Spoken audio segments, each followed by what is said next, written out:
नमस्कार, सुदर्शन न्यूज में आपका स्वागत है। मैं हूं मुकेश कुमार और आप देख रहे हैं जवाब तो चाहिए। जवाब तो चाहिए में आज हम बात फिर से करेंगे हल्द्वानी पर हो रहे कब्जे के प्रयास की।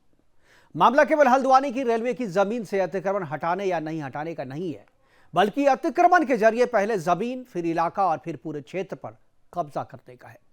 हल्द्वानी में आज से 4 दशक पहले जो हुआ था, आज जो हुआ है और जो आगे होने वाला है, वह सब हम आपको पहले बता चुके हैं।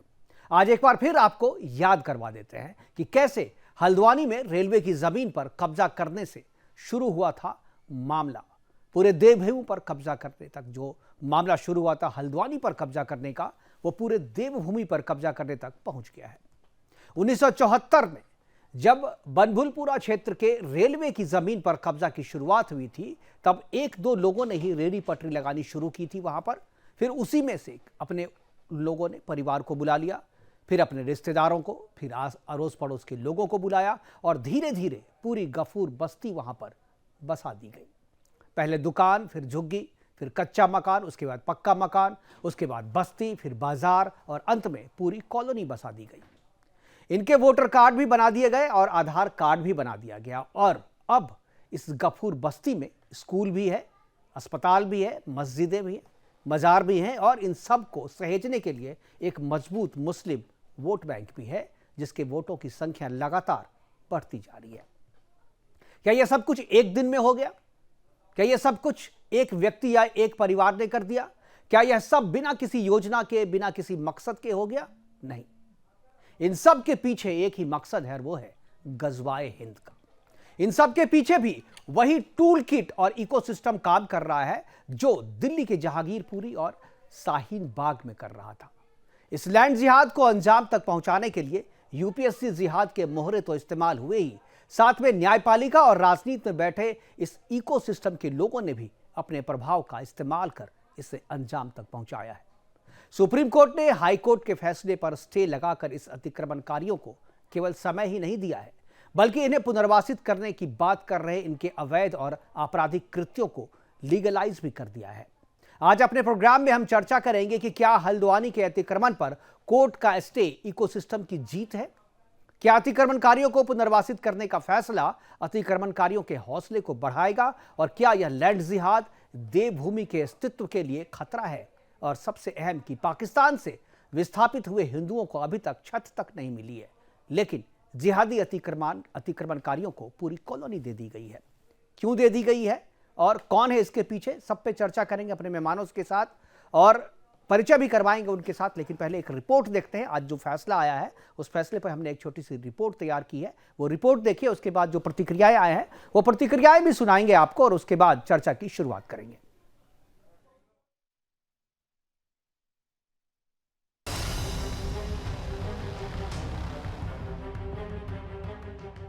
द कश्मीर फाइल्स फिल्म का एक डायलॉग है, सरकार भले ही उनकी हो लेकिन सिस्टम तो हमारा है।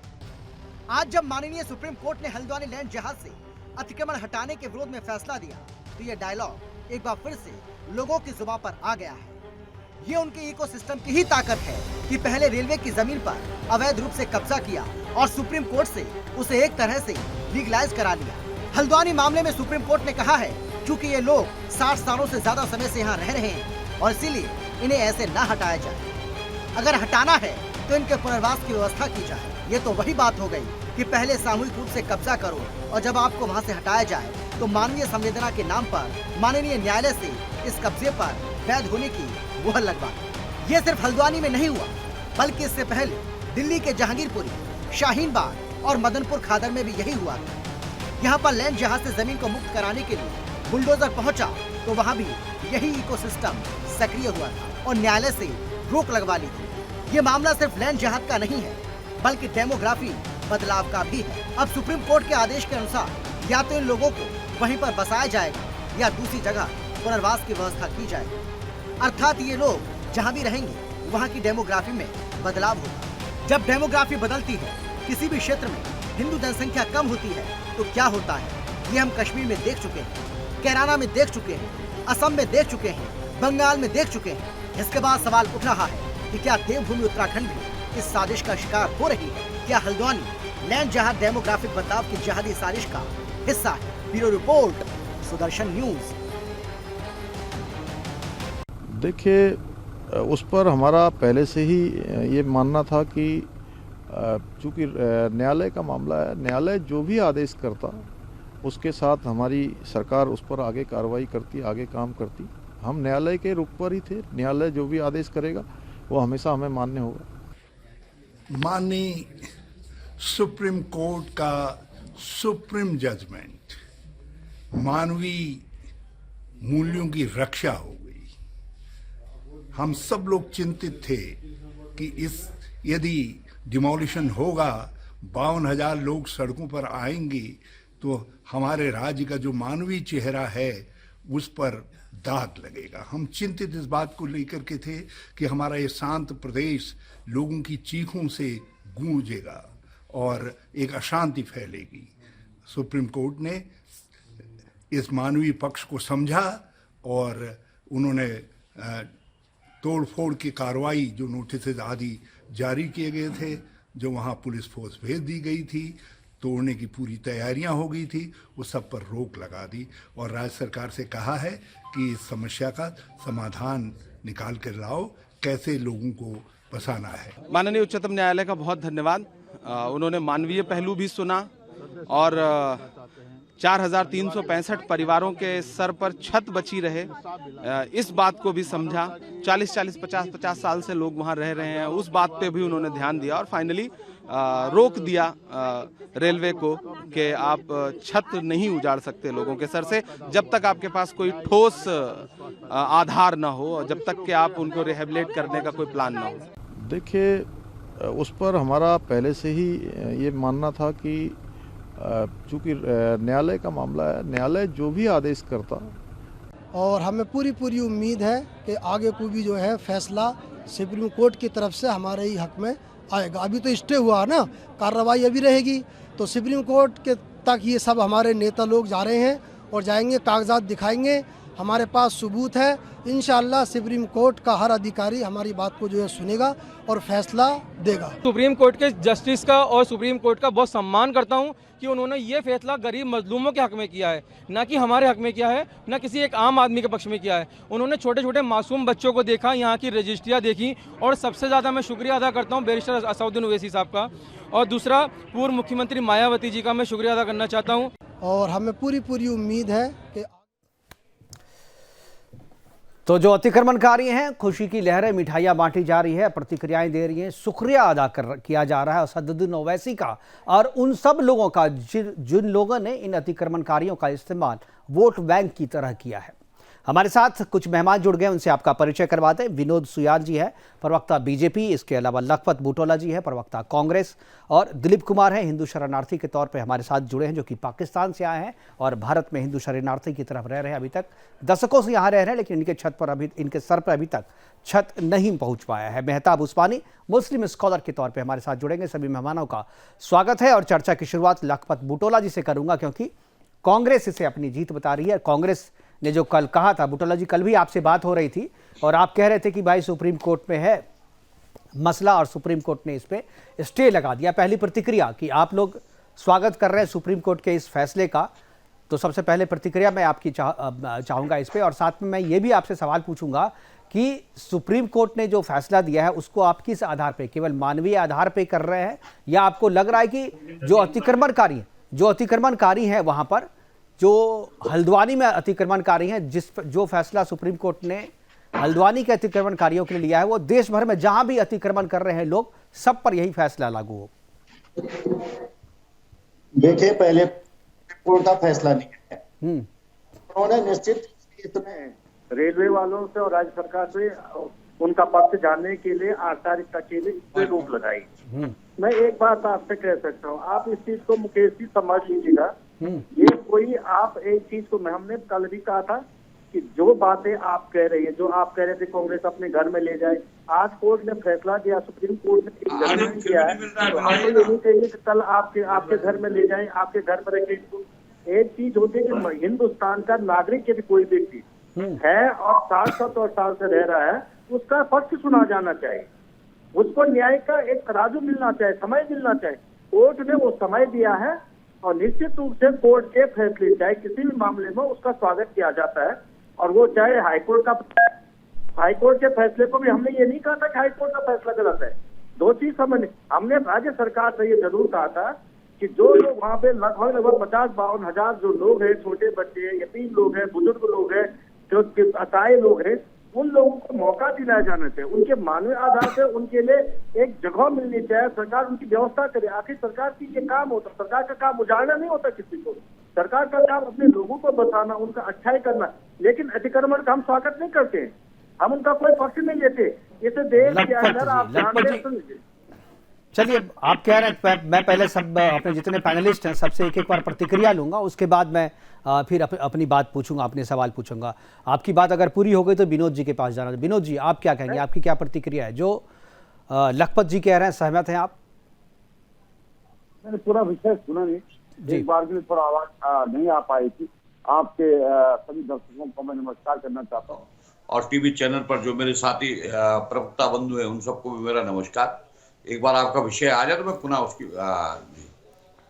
आज जो सुप्रीम कोर्ट ने स्टे किया है इस ऑर्डर को, मैं उस पर आपकी प्रतिक्रिया चाहूँगा। कांग्रेस का कहना है कि सरकार को पहले व्यवस्था करनी चाहिए, उसके बाद जो है उनको विस्थापित करना चाहिए। यानी जो अतिक्रमणकारी हैं समर्थन कर रहे हैं उनका, अतिक्रमणकारियों का।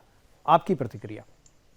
नहीं, मेरा ये कहना है, देखिए अतिक्रमणकारी है, चाहे वो पूरे देश के अंदर हो, किसी स्थान पर हो, कितने में महत्वपूर्ण हो, किसमें वो अतिक्रमण है।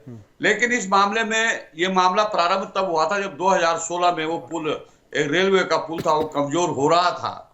2016 में कांग्रेस की गवर्नमेंट थी, तो रेलवे फिर ने इस पर कार्रवाई प्रारंभ की, और उसके बाद ये मामला आगे बढ़ा, और ये मामला हाईकोर्ट ने इसमें निर्णय लिया। फिर उसके बाद लोग सुप्रीम कोर्ट गए। सुप्रीम कोर्ट ने उस मामले को न्यायिक प्रक्रिया के तहत रखा है कि उन्होंने कहा है कि अब आगे का प्रक्रिया क्या होगी। तो मुझे लगता है कि इस पर जो तुष्टीकरण की राजनीति कर रहे हैं उन्हें थोड़ा ये ध्यान देना चाहिए कि ये मामला 57 सालों तक उनके जमाने में, उन्होंने 57 सालों तक राज किया, उत्तराखंड राज्य बनने के बाद भी उन्होंने 2 बार उनकी सरकार आई है। उनके द्वारा इसमें किस तरह के कदम उठाए गए हैं, पहले उन्हें हमसे सवाल करने से पहले इस विषय पर भी उनको विचार करना चाहिए। मुझे लगता है कि इसमें किसी भी प्रकार की राज्य सरकार के द्वारा कोई भी पक्षपातपूर्ण निर्णय कुछ नहीं लिया गया। न्याय व्यवस्था पर हमारा पूरा भरोसा है। हाईकोर्ट ने डिसीजन दिया तो हमने कहा ठीक है, सुप्रीम कोर्ट ने डिसीजन दिया तो हमने कहा ठीक है। तो न्यायिक एक प्रक्रिया है, उस प्रक्रिया के तहत ये आगे चल रहा है। तो मुझे लगता है कि इसमें केवल बयानवीर बनना और केवल राजनीति करना और केवल ये कहना कि भारतीय जनता पार्टी इसमें मुझे कुछ कर रही है, मुझे लगता है कांग्रेस पार्टी केवल इसमें राजनीतिक निहितार्थ ढूंढ रही है। उनका उद्देश्य कोई इस मुद्दे का समाधान की तरफ नहीं है, और नहीं किसी प्रकार से उनके मन में इस तरह का विचार है कि कोई इस मामले में कोई प्रतिक्रिया वो करना चाह रहे हैं। वो केवल एक तरह से केवल मुद्दे को गुमराह करने का प्रयास, समाप्त करने का प्रयास कर रहे हैं। चलिए ठीक है, मेहताब उस्मानी हमारे साथ हैं। मेहताब जी, क्या कहेंगे, क्या आपको लगता है जिस तरीके से पहले एक दिन में, अब मैं सबसे पहले बताऊँ, हल्द्वानी में जो ये आज 40,000 लोग वहाँ पे हैं, करीब 4,500 जो परिवार हैं, मुस्लिम परिवार हैं, उसमें ज़्यादातर 99% जो परिवार है वो मुस्लिम परिवार हैं वहाँ पे। एक दिन में तो ये सारे लोग वहाँ पे नहीं जमा हुए होंगे, एक दिन में कोई इतनी बड़ी बस्ती, गफूर बस्ती बसा नहीं ली गई होगी, लेकिन अचानक नहीं हुआ होगा, धीरे धीरे करके हुआ होगा। इसके पीछे क्या आपको लगता है वही इकोसिस्टम? हालांकि आप से पहले भी जब बात होती थी तो आप इसको इंडोर्स नहीं करते थे, आप इसको मानते नहीं थे, लेकिन गफूर बस्ती को, जो कि पूर्णतः अवैध है, पूर्णतः अतिक्रमण किया गया है, रेलवे की ज़मीन पर अतिक्रमण करके बनाया गया है, आज जिस तरीके से स्टे मिला है और पुनर्वासित करने की बात की जा रही है, क्या आपको लगता है कि एक बार पहले आप जो है गैर कानूनी तरीके से कहीं पर किसी ज़मीन को हथिया लो, कहीं पे अतिक्रमण कर लो, और उसके बाद समय दर समय दशकों बाद आप कहो कि ये ज़मीन मेरी है, अगर मुझे ये ज़मीन आपकी है तो मुझे कहीं दूसरे जगह इंतज़ाम कर दो, कभी मैं इस ज़मीन को छोड़ूंगा, और इसमें पूरा इकोसिस्टम लग जाता है। क्या आपको लगता है कि अतिक्रमण करके समाज को बसाना, वोट बैंक के लिए राजनीति करना कितना सही मानते हैं आप? देखिए, एक तरफ तो सरकार कहती है कि जहां झुग्गी वहां पक्का मकान। तो मुझे एक बात बताइए कि झुग्गी कहाँ होती है? जमीन खरीद के बनती है झुग्गी? नहीं बनती ना, वो भी एक अतिक्रमण है। जब आप अतिक्रमण को हटा के दूसरी जगह उनको मकान दे रहे हैं, हाल फिलहाल की बनी हुई झुग्गियों को, तो जहां जो लोग 100 साल से पक्का मकान बना के रह रहे हैं, आप अचानक कहते हो कि अतिक्रमण है और इसको हटाइए, तो क्या सरकार का दायित्व नहीं बनता कि उन लोगों के लिए दूसरे मकान बना के दिए जाए? आपने 2 घटना बताई मुझे। उस्मानी साहब मैं यहाँ क्लियर कर दूं, अगर आप हल्द्वानी में हैं और आपके पास जमीन नहीं है मकान बनाने के लिए, आपने हल्द्वानी में कहीं पे झुग्गी बना ली है, तो आप पक्का मकान का दावा कर सकते हो और आप उस क्राइटेरिया में आते हो। लेकिन आप रहते हो कहीं पे और हल्द्वानी चूंकि वहाँ पर जिस एरिया में आपने अतिक्रमण किया है वो पूरी तरीके से अलूफ था, कोई देख नहीं रहा था, तो आप वहाँ पर आए और साजिशन आए वहाँ पे। पहले एक आदमी आए, फिर 2 आदमी आए, फिर पूरा परिवार आया, फिर रिश्तेदार आया, फिर कॉलोनी फिर पूरी आ गई, उसके बाद पूरी बस्ती बस गई वहाँ पे। तो ये सारा साजिशन, एक आप ऑटोमेटिकली अगर आपके पास मकान नहीं है और एक आप जानबूझ करके अपने आप को पहले घर विहीन बनाते हो। आपके पास तो घर था ना जहां पर आप थे, वहां से निकल करके आए ना, तो आप निकल के क्यों आए वहां पे? आपका इंटेंशन क्या था?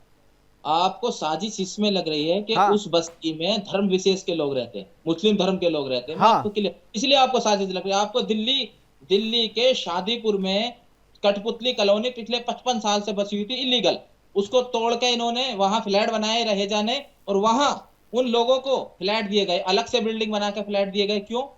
क्यों उसमें धर्म विशेष के लोग नहीं थे इसलिए? नहीं, क्योंकि वो वहीं पे रहते थे, वो वहां के मूल निवासी थे, वो वहां के मूल निवासी थे। और अभी भी जब आप कह रहे हैं तो आपके मुताबिक जो है पाकिस्तान से आए हुए जो हिंदू शरणार्थी हैं, पाकिस्तान से आए हुए जो हिंदू शरणार्थी हैं, आज भी शरणार्थी का दर्जा है, उनके सर पे आज भी छत नहीं है। दिलीप जी हमारे साथ बैठे हुए हैं, उनके सर पे आज भी छत नहीं है और उसके लिए कोई इंतजाम नहीं कर रही है सरकार भाई कि उनकी बस्ती को बसाओ ना। मकान तो उनको चाहिए, असली हकदार तो वो है ना। हिंदुस्तान की जितनी झुग्गी बस्ती है उनका सर्वे करके दे सकता हूँ एक एक करके। कोई भी वहां का मूल निवासी नहीं है। जो मूल निवासी होता है वो झुग्गी बना के रहेगा ही नहीं, उसको क्या जरूरत है झुग्गी बना के रहने की? और आप कहते हो कि वो मूल निवासी थे। जब एक तरफ आप धर्म विशेष को देख के बस्ती उजाड़ने की बात कहते हो और एक तरफ आप कहते हो तो आप ये कह रहे हैं कि हल्द्वानी में जो ये 4500 परिवार है वो हल्द्वानी के मूल वहीं के निवासी हैं? बिल्कुल। जब वहां पर 100 साल से रह रहे तो वहीं के 100 साल से रह रहे, कोर्ट भी कह रही है 40 साल से रह रहे, आप 100 साल से कह रहे हो। वहां के लोगों ने जो अपने डॉक्यूमेंट जो वहां के लोगों ने बताया है वो कहते हैं हम 100 साल से हैं, आजादी से पहले से रह रहे हैं यहाँ। आप कहते हो कि उनको हटा दिया जाए। अरे सर आप एक बार बताइए, जब आपकी सरकार केंद्र सरकार कहती है कि जहां झुग्गी वहां पक्का मकान, तो उसमें धर्म विशेष या मूल निवासी ये चीज कहां से आ गई? नहीं, जहां झुग्गी वहां पक्का मकान वहां पे है जो किसी की जमीन नहीं है, वो सरकार की। अब रेलवे की जमीन पे आप अपना झुग्गी बना लोगे, आप बोलोगे भाई पटरी के बीच में आप मजार बना दोगे, बोले भाई मेरा मजार है मुझे दे दो। झुग्गी बना दोगे, बोले मुझे दे दो। भाई वो जाके पढ़ो ना। जो एक मिनट उस्मानी जी, आप जाकर के शहरी विकास मंत्रालय की वेबसाइट है जहां झुग्गी वहां पक्का मकान का स्कीम क्या है वो जाकर के पढ़ के देखो क्या है स्कीम। ये थोड़ी है कि आप कहीं भी झुग्गी बना दोगे आपको पक्का मकान दे देंगे। आप हमारे छत पे आकर के मकान झुग्गी बना दोगे तो आपको पक्का मकान दे देंगे। ये जब झुग्गी बनती है सरकार आंखें बंद करके बैठती है क्या कि झुग्गी उनको नजर नहीं आती? जब वो लोग पक्का मकान बना लेते सरकार को नजर आ जाता है कि तोड़ो। अब जरा झुग्गी बनाने क्यों देते हैं आप? जब आप पहले तो आप 50 साल तक वही बात तो मैं कांग्रेस वाले से पूछना चाहता हूं कि झुग्गी बनाने क्यों देते हैं? क्योंकि झुग्गी वोट देती है ना, झुग्गी से वोट मिलता है, इसलिए झुग्गी बनने दिया जाता है। हमें वोट नहीं देती, सरकार को दे, सरकार देखे ना इस चीज को। अब आप कहते हो कि इतनी सर्दी में उन लोगों को उजाड़ के करो घर से बाहर, ऐसे कैसे हो जाएगा? क्या इंसानियत मर चुकी है क्या देश में? बिल्कुल भाई इंसानियत क्या उस समय मर गई थी जब पाकिस्तान का बंटवारा हुआ था और पाकिस्तान से आए हुए हिंदुओं को जिन्होंने मस्जिदों में शरण ली थी उसको मस्जिदों से बाहर निकाल के फेंक दिया गया था, कड़कती शर्त में फेंक दिया गया था। तभी क्या मर गई थी क्या इंसानियत आपकी? तभी तो किसी ने नहीं कहा था कुछ। हर आदमी सुरक्षा के लिए हिंदुस्तान में आया है, जो पाकिस्तान से आया हो, बांग्लादेश का, कहीं से भी, वो अपनी सुरक्षा देख के हिंदुस्तान में आया, किसी और देश में नहीं गया ना। उन्हें पता है यहाँ सुरक्षा मिलेगी, हमें खाने को मिलेगा, रहने को मिलेगा। पाकिस्तान से जो हिंदू यहाँ पे आए थे उनके सर पे अभी तक छत नहीं है, लेकिन इन अतिक्रमणकारियों के लिए अलग से व्यवस्था होगी। मैं इसका विरोध करता हूँ। दिलीप जी, देश से यहाँ दुनिया के जिस भी देश से यहाँ आए हुए हैं लोग, शरणार्थी, उनको क्या वो यहाँ रह नहीं रहे हिंदुस्तान में? बताइए। हाँ रह रहे हैं, तो शरणार्थी का जो दर्जा है यूनाइटेड नेशन ने जो नॉर्म्स सेट किए हैं उसके हिसाब से रह रहे हैं और हर एक देश में रहता है, ये इंटरनेशनल नियम है, उसके प्रोटोकॉल के हिसाब से रह रहे हैं। ऐसा नहीं कि पाकिस्तान को कोई बंदा आएगा यहाँ पे और हमारे कॉलोनी में अपनी झुग्गी बना लेगा और सरकार पक्का मकान दे देगी उसको, जैसा कि आप लोग चाह रहे हो कि पाकिस्तान, बांग्लादेश और रोहिंग्या जो आए हुए हैं उनकी झुग्गी झोपड़ी को आप पक्का मकान दे दो, यही तो चाह रहे हो आप। ये ऐसा होने नहीं देंगे। ये तो क्लियर आप धर्म विशेष पर टारगेट कर रहे हो ना। क्या भाई धर्म विशेष ही झुग्गी बना रहा है तो करेंगे किस पे टारगेट? क्यों बना रहे हैं? क्यों भाई झुग्गी कौन बना रहा है? सारे बांग्लादेशी घुसपैठिए हैं, बांग्लादेशी घुसपैठिए हैं, रोहिंग्यास हैं और बाहर से आकर के हल्द्वानी बसे हुए, हल्द्वानी का कोई भी मूल निवासी नहीं है। सब वोट बैंक और तुष्टीकरण की राजनीति के कारण वहां पर उनको बसाया गया है। जिसमें 20,000 झुग्गी बस्ती है जिस हिंदुस्तान में, जिसमें मुस्लिम समाज के लोग नहीं रहते। आप चलिए मेरे साथ सर्वे कराता हूं मैं, क्या उनको तोड़ देंगे आप? उनको अरे हिंदुस्तान में हिंदू नहीं रहेंगे तो कौन रहेगा भाई? कैसी बात कर? हिंदुस्तान में हिंदुओं का देश है, रहेगा हिंदू और कहाँ जाएगा? एक ही तो देश है पूरे वर्ल्ड में हिंदुओं के लिए, पूरे विश्व में जहां भी हिंदुओं को खतरा वो आए हिंदुस्तान में रहे, उनके लिए बनाएंगे, उनके लिए पक्का मकान बनाएंगे, लेकिन घुसपैठियों के लिए थोड़ी बनाएंगे। उनकी जमीन थोड़ी है, उनके बाप की जमीन है क्या? कोई भी आएगा कहीं पे आकर झुग्गी बना लेगा, हम उसे पक्का मकान दे देंगे क्या? मुस्लिम बंदी करते कि हिंदुस्तान में मुसलमान नहीं रहेगा? आप कहलवाइए प्रधानमंत्री जी से सार्वजनिक। हाँ भाई, तो इसी आधार पे तो पाकिस्तान बंटवारा हुआ था, इसी आधार पे ना, इसी आधार पे तो हुआ था। सरकार के इस फैसले का हम समर्थन नहीं करते, सरकार के भी इस फैसले का समर्थन नहीं करते हम। दिलीप जी हमारे साथ हैं, पाकिस्तान से आए हुए हिंदू हैं और दशकों से यहाँ पे रह रहा है, इनका परिवार रह रहा है, इनके सर पे छत नहीं है। दिलीप जी जरा बताइए, आपके साथ, आप जब से आए हैं तब से आपने कितना स्ट्रगल किया है मकान के लिए और अभी तक आपके सर पे छत नहीं है, क्यों? आपने कहाँ दरवाजे खटखटाए, किन किन लोगों से कहा? दिलीप जी। हाँ जी जी आ रही है, आवाज आ रही है? आ रही है जी मेरी? जी आ रही है। बिल्कुल आ रही है। मैं संजय कॉलोनी भाटी माई से, मैं आपके बाद थोड़ा सा विस्तार से बताऊंगा थोड़ा सा। यहाँ ये 1976 से आधिकारिक रूप से हमें बताया गया, पाकिस्तान से आए हिंदू शरणार्थी जो 1947 में माइग्रेट होकर यहाँ पे आए जी, एक बार नहीं 2 बार आधिकारिक रूप से हमें बसाया गया। कांग्रेस सरकार ने हमें कहा कि आप यहाँ बसिए, यहाँ रहिए। और उसके बाद हमें 1987 में हमने ग्राम सभा का इलेक्शन फाइट किया यहाँ पर। हमें ग्राम सभा इलेक्शन फाइट करने के बाद 1991 में हमें रिज में डाल दिया, फॉरेस्ट में डाल दिया कांग्रेस सरकार ने। और 2 बार आम आदमी पार्टी की सरकार दिल्ली में रही, कहा है कि हम आपके हिंदू कॉलोनी को, पाकिस्तान से आए हिंदू शरणार्थियों को यहाँ बसाएंगे। और उल्टा अब हमारी बात जो प्रधानमंत्री नरेंद्र मोदी जी ने हमारी कॉलोनी को पास किया था, उस लिस्ट में से भी हमारे नाम को हटा दिया। हम पाकिस्तान से अपना ईमान, धर्म सब कुछ बचाकर यहाँ पे आए। अब तक लगातार पाकिस्तान से हमारे हिंदू शरणार्थी यहाँ पर आ रहे हैं, वहां पे भी अपनी हमारी बहन बेटियों की इज्जत रोड पे थी। और यहाँ दिल्ली में आने के बाद भी केजरीवाल की सरकार ने हमारी बहन बेटियों की इज्जत यहाँ पे पड़ी है, वहां पे जबरन हमारी बहन बेटियों को उठा लिया जाता है। अभी मैं आपको उदाहरण बताऊं कि आप एक हिंदू हमारी बहन को गला काट के उसकी चमड़ी तक उतार ली और अब तक यहाँ पे उनको रहने का अधिकार नहीं दिया जा रहा। हमें यहाँ पे हमारे छत नहीं है, हमारे बच्चों का भविष्य अंधकार में लगा पड़ा है। सरकार किसी भी बारे में, केजरीवाल सरकार और कांग्रेस सरकार ने कुछ नहीं सोचा हमारे बारे में यहाँ, और आज हमारा भविष्य अंधकार में लगा पड़ा है। हमारे बच्चों की पढ़ाई नहीं हो पा रही, हम ऐसे नरकीय जीवन में जी रहे हैं जिसका कोई हिसाब नहीं है। हमारे साथ लगातार कांग्रेस सरकार ने धोखा किया है, आम आदमी पार्टी सरकार ने धोखा किया। हम बड़ी मुश्किल से वहां से निकल के अपना धर्म बचाकर, अपनी इज्जत आबरू बचाकर यहाँ पे आए थे। अभी ये साथी हमारे कांग्रेस के प्रवक्ता कह रहे थे कि भाई यहाँ पर एक क्या नाम है, हल्द्वानी में जो है एक हिंदू मुसलमान विशेष के लिए क्या जा रहा है। अरे उनकी तो जगह थी कहीं ना कहीं, हमारा तो कुछ भी नहीं है। हम तो सब कुछ पाकिस्तान में छोड़ के आए, हम तो बिल्कुल कपड़े भी उतार लिए वहां के पाकिस्तान के लोग, पाकिस्तानियों ने। हमें तो अपनी किस तरीके से इज्जत बचा के आए ये हम ही जानते हैं। वहां पर इस समय हमारे पास 2 रोटी खाने के लिए भी बड़े लाले पड़े हुए, हमारे घरों में छत नहीं है। आइए देखिए हम किस हालत में यहाँ रह रहे हैं हिंदू।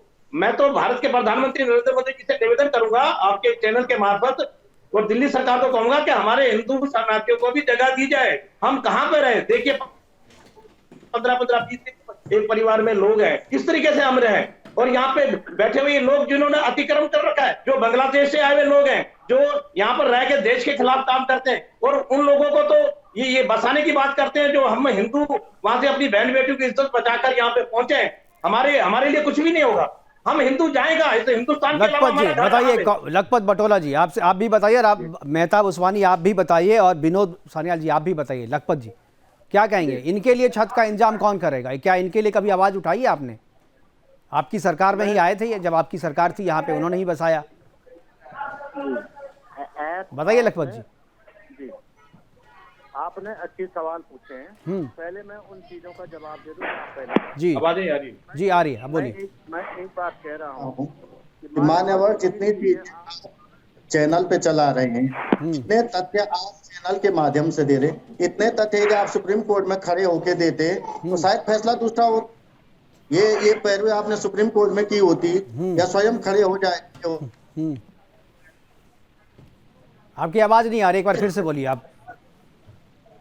हाँ बोलिए, आवाज आ रही? जी अब आ रही है, अब आ रही है। मैं ये कह रहा हूँ मुकेश जी, यदि आप सुप्रीम कोर्ट में खड़े हो जाते, सारी दलीलें देते, तो हो सकता कोर्ट के जजों को कुछ समझ आता। और मैं एक बात और कह सकता हूँ आपसे कि जितने फैक्ट और जितने सत्य आप इसके माध्यम से दे रहे, हमने जो आप एंगल बार बार कहते हैं, हमने कहा चाहे कोई भी है, उस आप जहाँ कपूर बस्ती की बात कर रहे हैं, इस देश के अंदर लगभग 700 हेक्टेयर जमीन से ज्यादा पे कब्जा है रेलवे की जमीन पे। वो केवल उत्तराखंड में नहीं, पूरे देश के अंदर जो लंबित है सुप्रीम कोर्ट में मामले, ये स्वयं उच्च सदन में। तो ठीक है ना, जहाँ पे खाली करवाया जा रहा है कहीं से तो शुरुआत हो ना, कहीं से तो शुरुआत हो। आप लोग शुरू ही नहीं होने देते ना। लेकिन बिल्कुल होने, लेकिन जो आपके जो चैनल पे जो चीजें चलती है, कपूर बस्ती के अंदर ये 20 मस्जिद है तो 15 मंदिर भी है वहाँ पर। ये मान्यवर इसको आप डिनाई नहीं कर सकते। दूसरी बात, बस कोई भी कब्जा करे, कब्जा कभी भी किसी प्रकार का बैठ नहीं हो सकता है। लेकिन जो लोग 50, 40, 60 साल से रह रहे हैं, मैंने कहा था कि उन मानवीय, मैं कल भी आपसे बार बार हमने मानवीय पहलू को, सरकार का काम है, सरकार सबकी माई बाप है, सरकार की जिम्मेदारी है, उन मानवीय पहलू को देखते हुए उन मानवीय पहलू का मानवीय पहलू देखने की ही तो मैं बात कर रहा हूँ। मानवीय पहलू आप केवल मुसलमानों का क्यों देख रहे हो? मैं क्यों देख रहा हूं? पाकिस्तान से आए हिंदू शरणार्थी, वो इसीलिए मैंने दिलीप जी को बुलाया है। उनके मानवीय पहलू को 70 साल से नहीं देखा आपने। अब ये आपने 3 दशक 30-35 साल से यहाँ पे तो मानवीयता दिखने लगी आपको। मुझे पूरी समय बता रहा मानवीय पहलू में 89 में कश्मीर, आप पाकिस्तान मत जाए, मैं पूछना चाहूँ 89 में जम्मू कश्मीर से हिंदुओं का कत्लेआम किसने करा है? हिंदू जो पंडित कश्मीर से पलायन किसी सरकार की, और हमने तो उनको रहने के लिए छत दी है, प्रत्येक घर को मकान दिया। इन्होंने क्या दिया जो ये बातें तुम कह रहे? पूछे ना उनसे। आज सरकार मैं उन सब से पूछ रहा हूँ, मेरा बीजेपी और कांग्रेस से मैं सारे सरकारों से पूछ रहा हूँ। मैं राष्ट्र के मुद्दे को, हिंदुओं के मुद्दे को उठा रहा हूँ कि कांग्रेस और बीजेपी का अपना अपना मुद्दा है। मेरा मुद्दा वो नहीं है। आप सीनियर एडिटर हैं, मैं ये कह सकता हूँ कि जो पैरवी आप यहाँ करें, आपको सुप्रीम कोर्ट की बात को, सुप्रीम कोर्ट ने टाइम दिया है, राज्य सरकार को टाइम दिया, रेलवे को समय दिया, और वो अपना जवाब देंगे। और मैं समझता हूँ कि अगर सरकार अच्छा पैरवी करेगी, सरकार अच्छे वकील रखेगी, आप जैसे वकील रखने चाहिए, आप जैसे लोग पैरवी करें। ठीक है, ये आप कमेंट कर रहे हैं, ये आप अपनी भावना व्यक्त कर रहे हैं, आप ये मुझे सजेशन नहीं दे रहे हैं, आप कमेंट कर रहे हैं। हर एक व्यक्ति का अपना प्लेटफॉर्म होता है, अपनी जगह लोग जिसके पास जो जिम्मेदारी है वहीं से करेगा। सुप्रीम कोर्ट पे इस तरह की बात नहीं कर सकते आप सुप्रीम कोर्ट के एक स्टे को आप इस तरह की बातें कहेंगे। सुप्रीम कोर्ट ने जजमेंट नहीं दिया है, सुप्रीम कोर्ट ने राज्य सरकार से जवाब मांगा है। राज्य सरकार, आप, मैं चाहता हूं कि आप जैसे पैनलिस्ट राज्य सरकार के पास जाएं, उनको ये तथ्य और फैक्ट दे जो आप कह रहे थे यहाँ अफगानिस्तानी, पाकिस्तानी, तालिबानी, जिहादी घुस गए हैं, वो लिस्ट आपको देनी चाहिए। मैं कल भी कह रहा था आपसे, आप केवल एंकर स्टूडियो में जाके ये बातें कहेंगे, वो अच्छा नहीं लगता है। नहीं तो आप जी, मैं तो बोल ही रहा हूँ, मेरे पास जो माध्यम है सरकार तक बात पहुँचाने के लिए, कोर्ट तक बात पहुँचाने का मेरे पास जो माध्यम है, उस माध्यम का मैं इस्तेमाल कर रहा हूँ। क्या आप कर रहे हैं अपने माध्यम का इस्तेमाल? मैं निश्चित कर रहा हूँ। नहीं, आपने कहा क्या कांग्रेस तो उस जाकर के उन अतिक्रमणकारियों के साथ धरना दे रही है? कांग्रेस, सुन लीजिएगा, मैं आज जोशीमठ के अंदर आज पूरी की भूमि धसा हो गया, 5000 से ज्यादा परिवार सड़कों पे धरना दे रही है, सड़क पे उतरी हुई है, तो उनकी बात कौन लेगा? आपके चैनल पे सुबह से चल रहा है कि जोशीमठ पूरे धसाव की ओर चलेगा, पूरा का पूरा शहर जो सामाजिक, धार्मिक है वो हम चला रहे हैं भाई, सारी चीजें। क्यों धरना दे रही? आप कहेंगे वहाँ कांग्रेस क्यों धरना दे रही? नहीं, वहां पे धरना दीजिए, मैं आपके साथ में हूं, वो खबर भी हम चला रहे हैं। मैं कह रहा हूं कि ये बात जो हल्द्वानी में अतिक्रमणकारियों का जो आप समर्थन कर रहे हैं, मैं कह रहा हूं ये समर्थन आपको नहीं करना चाहिए। आप कभी तो अपनी गलती मानिए। देश के नागरिकों को यदि गलत किसी ने किया, आज सरकार हमारी 2/3 बहुमत की केंद्र में 8 साल से सत्ता में गलत किया तो सजा दीजिए ना। आप अब मैं थोड़ी सजा दे सकते हैं, सजा देगी सरकार। अपनी जिम्मेदारी, आप सरकार से जवाब क्यों नहीं मांगते? इस सरकार से जवाब मांग रहे हैं भाई, सरकार से भी मांग रहे हैं, जिस सरकार ने किया उससे भी मांग रहे हैं, जो अभी है उससे भी मांग, लेकिन इससे ये सरकार तो, इन सरकार के पास तो जवाब है ना, वर्तमान सरकार के पास जवाब है कि भाई ये मसला कोर्ट में है। लेकिन जिसकी वजह से मसला कोर्ट में गया है उससे भी तो जवाब मांगेंगे ना। पैरवी करने आप जाएंगे? मैं पूछना चाह रहा हूँ, सुन लीजिए। 2001 नवंबर 2021 में जब चुनाव के 693 मलिन बस्तियों को निमित करने की बात इस सरकार ने की है और 3 साल का समय दिया है, तब क्या था इस सरकार को? जब हाईकोर्ट के मलिन बस्ती का मसला जो है ये इस गफूर बस्ती से बिल्कुल अलग है, बिल्कुल अलग है। आप लोग मिक्स करके यही जो आप लोग डिफेंड करते हो ना, मलिन बस्तियों के नियमितीकरण का मसला और गफूर बस्ती का मसला एक कैसे हो सकता है? तथ्यों पे बात कीजिएगा, आप तथ्य पे बात कीजिए, मैं भी वही कह रहा हूँ। नहीं कर रहे हैं आप। ये राज्य सरकार तो फिर मलिन बस्ती वाला मसला गफूर बस्ती से कैसे मिलता है? क्यों उनको छूट देती है सरकार? उन लोगों को क्यों छूट देना चाहती? क्या चुनाव है इसलिए छूट देना चाहते हैं? तुष्टीकरण करना चाहती है? कहाँ पे भाई? उत्तराखंड में अब कौन सा चुनाव है? ये पूछे कि कैबिनेट 2021 नवंबर की कैबिनेट में क्यों फैसला लिया गया? क्यों उन लोगों को बचाया गया जिन्होंने राज्य सरकार की जमीन पर जो बैठे हुए? क्यों नहीं हटाया गया? हाईकोर्ट का फैसला था, 3 महीने का टाइम दिया गया, क्यों समय बढ़ाया गया? ये पूछा गया इनसे, जवाबदेही इनकी है, तो ये पैरवी करेंगे। हमने कहा मानवीय पहलुओं पे, हमने तो वो समय भी कहा के लिए हम सड़क पे आए, हमने सदन में धरना दिया, सड़क में धरना दिया, हमने कहा मानवीय पहलू उसमें देखा। अपराधियों के खिलाफ जब फैसला किया जाता है, आप अपराधी नहीं कह सकते, आप गलत शब्द कह रहे हैं। एंकर महोदय देखो, सीनियर एडिटर है, मैं बार बार कह रहा हूँ, आप गलत शब्द कह रहे हैं। अपराधी नहीं कहा जा सकता। कोर्ट के किसी को फैसला कोर्ट अपराधी नहीं कहा, आप गलत शब्द। आप ये बताइए तो अतिक्रमण करने वाले को क्या अपराधी, वो अपराध नहीं है? अपराधी किसे कहते हैं आप? अपराधी किसे कहते हैं? कानून की नजर में अपराधी कौन होता है ये बताइए। मैं बता देता हूँ। हाँ बताइए। कोर्ट ने यदि, सुन लीजिए, हाई कोर्ट ने यदि कोई जजमेंट दिया है, उस जजमेंट को यदि आप मानने को तैयार नहीं है, हाई कोर्ट पे, सुप्रीम कोर्ट पे आप सवाल उठा रहे हैं, उनके निर्णय पे आप प्रश्न चिन्ह उठा रहे हैं, तो आपको पैरवी करनी चाहिए, आपको फैक्ट और तथ्य रखने चाहिए। ठीक है, नहीं, अपराधी कौन है मैं बताता हूँ। अपराधी कौन है? अपराधी देखिए, कोर्ट, हाई कोर्ट और सुप्रीम कोर्ट दोनों ने अपराधी माना है ना कि अतिक्रमण हुआ है। आप एक मिनट, बुटोला जी, हाई कोर्ट हो या सुप्रीम कोर्ट, दोनों ने ये बात तो माना ना कि गफूर बस्ती जो है वो अतिक्रमण करके बसाया गया है। आप एंकर हैं, आप कह सकते हैं, आप नहीं कह सकते। नहीं, मैं जो कोर्ट ने कहा मैं वो कह रहा हूँ। आप जजमेंट नहीं दे सकते। नहीं, जजमेंट के तो पहले से जजमेंट है ना। क्या अतिक्रमणकारी को अपराधी नहीं कहेंगे आप? फैक्ट रख सकते। आप इन चीजों, आप जजमेंट देने वाले कौन होते हैं? मैं जजमेंट नहीं दे रहा, जो जजमेंट दिया जा चुका है वो मैं सुना रहा हूँ आपको। आप हाईकोर्ट, मैं जजमेंट जो हाईकोर्ट ने या सुप्रीम कोर्ट ने दिया वो मैं आपको बता रहा हूँ। अपराधी कौन है आपकी नजर में? आप बताइए, अपराध की परिभाषा क्या है? अपराधी की परिभाषा क्या है आपकी नजर में? आपकी नजर में, बुटोला जी आप सुन लीजिए, जवाब दीजिए आप। आपकी नजर में अपराधी की परिभाषा क्या होती है? इन चीजों को लेकर नहीं, अपराधी की परिभाषा बताइए, कौन है अपराधी? कौन होता है अपराधी? कौन होता है? सुन लीजिए, परिभाषा बताइए आप किस प्रकार के अपराध की बात, किस प्रकार के अपराध की बात कह रहे हैं? मैं प्रकार की बात नहीं कर रहा हूं, मैं कह रहा हूं जिसने अतिक्रमण किया है, कोर्ट भी मान रही है कि वो अतिक्रमण किया है उन्होंने। वो अभी क्या कोर्ट ने क्या कहा कि इनके रिहेबिलिटेशन का आप कीजिए। किया जा सकता कि कौन अपराधी है कौन नहीं, ये कोर्ट का काम है। इससे देश के अंदर न्यायिक व्यवस्था है और न्यायिक व्यवस्था के अंदर ये प्रणाली है, और यदि आपके पास तथ्य और फैक्ट है तो आपको कोर्ट को रखना चाहिए। मैं यही तो कहना चाह रहा हूँ। आप सुन तो लीजिए, आप अगर बोल लिए, आप अगर बोल लिए तो मेरी बात सुनिए। मेरा जो सवाल है आप पूछिए, आप जो अपनी बात कर, उनका समर्थन नहीं किया जाना चाहिए, ये आप गलत कह रहे। कांग्रेस हमेशा देश के साथ, देश के नागरिक के साथ, देश को जोड़ने में कांग्रेस का खून पसीना लगा है। कांग्रेस ने अपना खून बहाया, कांग्रेस ने हमें जवानी दी है, कांग्रेस ने अपना सर्वस्व देश को बनाने में निछावर किया है। तो कांग्रेस इस देश की पीड़ा जानती है। कीमत बड़ी ली, बहुत बड़ी कीमत बहुत बड़ी ली है इसकी, इसको समझना पड़ेगा। आपने कांग्रेस ने ये किया, कांग्रेस ने देश को बांटा भी तो।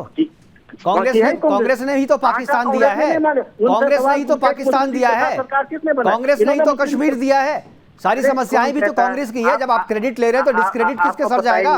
नहीं, आपको पता नहीं, दुख के साथ कहना, आप गलत कह रहे हैं। कांग्रेस ने प्रदेश को 565 मिला के बनाया। मुस्लिम लीग के साथ सरकार किसने बनाई? इनको पूछा जाए किसने बनाया? मुस्लिम लीग के साथ सरकार किसने बनाई थी? किसने की थी? और कश्मीर के राजा हिंदू के कोई हिंदुस्तान में मिलना नहीं चाहते थे। कांग्रेस कैसे कश्मीर को हिंदुस्तान के साथ जोड़ा? ये इतिहास पढ़ना पड़ेगा, ये देखना पड़ेगा कांग्रेस की सादत। चलिए ठीक है, दिलीप जी कुछ पूछना चाह रहे हैं आपसे। दिलीप जी कुछ पूछना चाह रहे हैं, एक बार सुन लीजिए, दिलीप जी कुछ पूछना चाह रहे हैं। सुनो, हम अपराधियों के साथ नहीं है, हम अतिक्रमणकारियों के साथ नहीं है। कैसे नहीं साथ में, उनके साथ धरना दे रहे हैं आप बैठ करके, आपके नेता धरना दे रहे हैं वहाँ पे, आप बोल रहे हैं साथ में नहीं।